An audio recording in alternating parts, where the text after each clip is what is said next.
अस्सलाम वालेकुम। अबरार रशीद आपकी खिदमत में एक मरतबा फिर हाजिर है और आज मैं वीज़ा स्पेशल अपने इस प्रोग्राम के साथ आपकी खिदमत में हाजिर हुआ हूँ और मेरी कोशिश होगी कि मैं वीज़े की चंद कैटेगरीज़ के बारे में आपको बता दूं कि आजकल बहुत से सवालात आ रहे हैं कि वीज़ों का क्या बनेगा, कौन कौन से वीज़े आजकल जारी किए जा रहे हैं यूएई में और क्या पाकिस्तानियों को वीज़े जारी किए जा रहे हैं या नहीं जारी किए जा रहे। तो मैं आपको वीज़ों से मुतालिक आज मैं आगाह करूंगा, ख़ास तौर पर उन लोगों को जो इस वक्त यूएई जाने के ख्वाहिशमंद हैं और उनकी ख्वाहिश है कि वो जल्द अज जल्द यूएई जाएं विज़िट के लिए, टूरिज़म के लिए या नौकरी की तलाश के लिए। और वीज़ों को डिस्कस करने के बाद मेरे पास आपके लिए एक खुशखबरी है और ये खुशखबरी भी उन लोगों के लिए है जो ऑलरेडी यूएई में क़याम पजीर हैं या वहाँ जाने का इरादा रखते हैं। तो सबसे पहले मैं आपको बताऊं कि इस वक्त जो वीज़े यूएई की जानिब से ख़ास तौर पर मैं जिक्र करूंगा दुबई हुकूमत की जानिब से जारी किए जा रहे हैं, उन वीज़ों में सबसे पहले एक वीज़ा है जिसे कहते हैं 30 डेज सिंगल एंट्री वीज़ा। इसको आप टूरिस्ट या विजिट वीज़ा भी कह सकते हैं। अब ये वीज़ा जो है, इसकी जो मियाद है, जिस दिन से ये जारी होता है उसके बाद ये 60 दिन तक ये कारामद रहता है और इन 60 दिनों के अंदर अंदर आपको दुबई या यूएई जाना पड़ेगा और जिस दिन आपकी एंट्री होगी उस दिन के बाद आप 30 दिन तक आप यूएई में या दुबई में क़याम कर सकते हैं और उसके बाद आपको वहाँ से आना पड़ेगा। याद रहे कि ये सिंगल एंट्री वीज़ा है, इसको आप वहाँ से एक्सटेंड नहीं करवा सकते। दूसरे नंबर पर वीज़ा है, उसको कहते हैं 30 डेज मल्टीपल एंट्री वीज़ा। इस वीज़े की मियाद भी 60 दिन है, यानी जिस दिन से ये जारी होता है उसके 60 दिन के अंदर अंदर आपको यूएई ट्रैवल करना पड़ेगा। लेकिन इस दौरान जिस दिन से आप यूएई में जाएंगे, मिसाल के तौर पर आप 10 अक्टूबर को यूएई जाना चाहते हैं, यूएई में अगर आप उतरते हैं किसी भी एयरपोर्ट पर, उस दिन से लेकर 30 डेज यानी 30 दिन तक ये कारामद रहेगा। लेकिन इस दौरान आप अपने मुल्क में आ जा सकते हैं, यानी 30 दिनों के अंदर अगर आप 1 या 2 मरतबा भी आना और जाना चाहें तो आप ये आना जाना कर सकते हैं। इसको कहते हैं मल्टीपल एंट्री वीज़ा।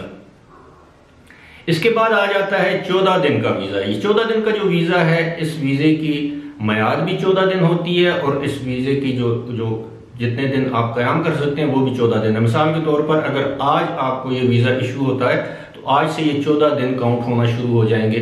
तो इससे मुराद ये है कि 14 दिन के अंदर अंदर आपको जाना पड़ेगा और 14 दिन के अंदर अंदर वापस आना पड़ेगा।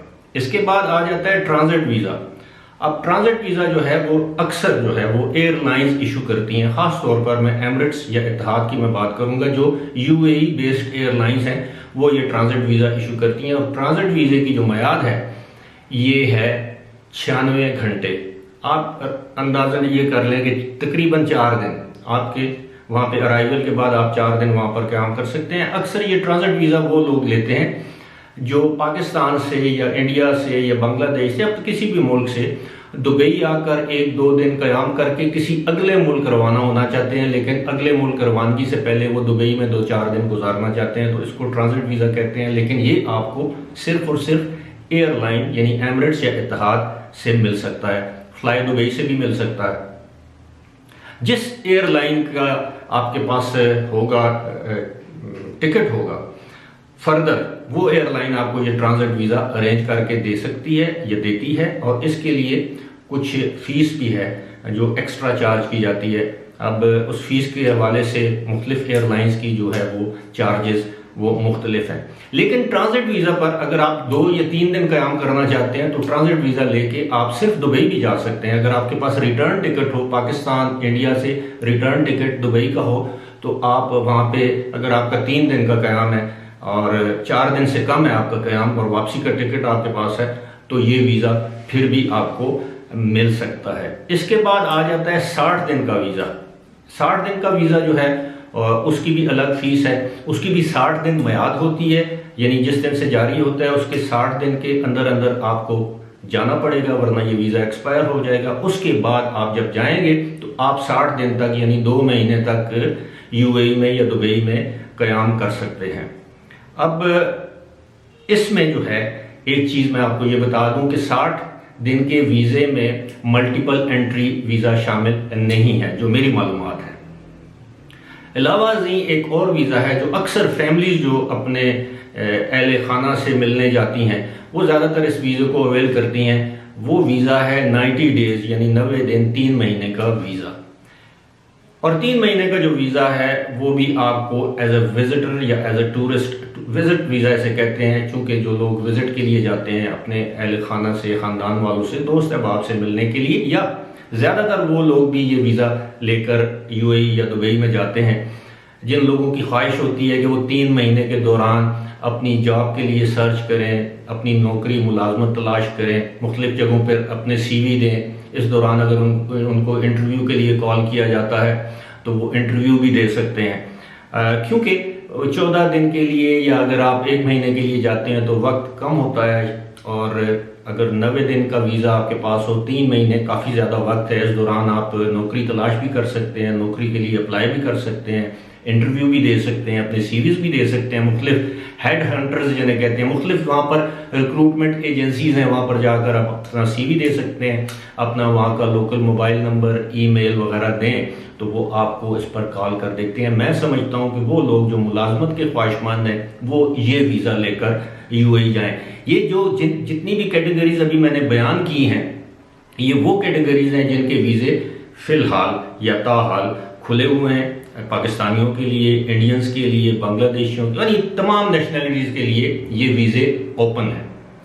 इसके अलावा और भी कैटेगरीज हैं, मिसाल के तौर पर ई वीज़ा है, और ई वीज़ा जो इलेक्ट्रॉनिकली आप खुद अप्लाई कर सकते हैं। वहाँ से आपको उनकी मिनिस्ट्री, अगर आप फीस जमा करवाएं तो वो आपको ये GDRF है, वो आपको ये वीज़ा इशू कर देते हैं। इसके अलावा स्टूडेंट वीज़ा है, मेडिकल वीज़ा है, इन्वेस्टर्स वीज़ा है, रिटायरमेंट वीज़ा है, और एम्प्लॉयमेंट वीज़ा, एम्प्लॉयमेंट परमिट जैसे कहते हैं, वो है। इन कैटेगरीज पर मैं अपनी अगली वीडियो में एक एक कैटेगरी को एक्सप्लेन करने की कोशिश करूंगा, ताकि एक ही वीडियो में मैं सारी चीज़ें अगर बयान करूं तो हो सकता है आप कंफ्यूज ना हो जाएं। तो आज मैं उन लोगों के लिए मैंने वीडियो बनाई है जो लोग यूएई या दुबई जाना चाहते हैं किसी भी वीज़े पर, और अक्सर मुझसे सवाल करते हैं कि क्या पाकिस्तानियों के लिए वीज़ा बैन है। कोई बैन नहीं है। अलबत्ता वो लोग जिनकी उम्रें बहुत ज़्यादा कम हैं, मिसाल के तौर पर कोई 18 साल का नौजवान है, वो अकेला वहाँ पर जाना चाहता है, तो उसके लिए शायद ये वीज़ा हासिल करना मुश्किल हो। मैं ये नहीं कहता कि नामुमकिन है, कोई बैन इस तरह उन्होंने अनाउंस नहीं किया हुआ। अब मैं ये बाकी जो मैंने कैटेगरीज आपको बताई हैं कि एंट्री परमिट, वर्क परमिट या वर्क वीज़ा और रेजिडेंस वीज़ा, इस वीज़ों की कैटेगरीज भी मैं आपको बताऊंगा। इसमें 5 साल का वीज़ा भी है, 10 साल का वीज़ा भी है, रिटायरमेंट वीज़ा भी है, इन्वेस्टर्स वीज़ा भी है अगर आप वहाँ पर इन्वेस्टमेंट करते हैं। और किसी अगली वीडियो में मैं इसका जिक्र ज़रूर करूँगा, बल्कि तफसील के साथ जिक्र करूँगा।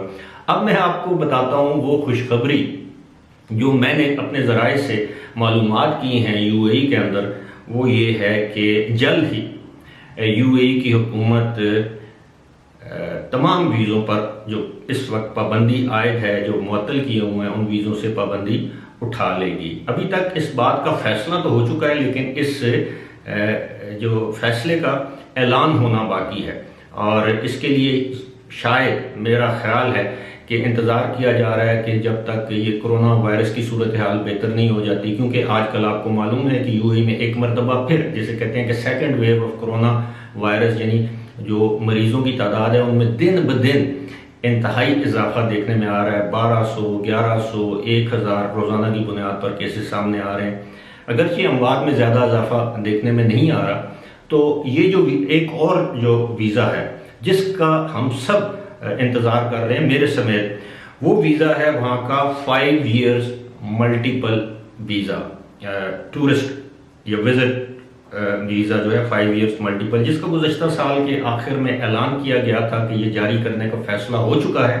लेकिन ये कोविड-19 की वजह से ये भी तात्तुल का शिकार है, यानी अभी तक इसका ऐलान नहीं किया गया कि ये कब से शुरू किया जाएगा और उसकी फ़ीस कितनी होगी, इसकी क्या रिक्वायरमेंट्स होंगी। जब ये मालूमात मेरे सामने आएंगी तो मैं आपकी खिदमत में ज़रूर पेश करूँगा, लेकिन ये मैं आपको बता सकता हूँ कि जल्द ही जो दीगर वीज़ों पर जो बैन है, विजिट और टूरिस्ट वीज़े के अलावा उन वीज़ों पर जो बैन है उसको जल्द ही उठाने का ऐलान कर दिया जाएगा। फिलहाल इसी के साथ मुझे दीजिए इजाज़त।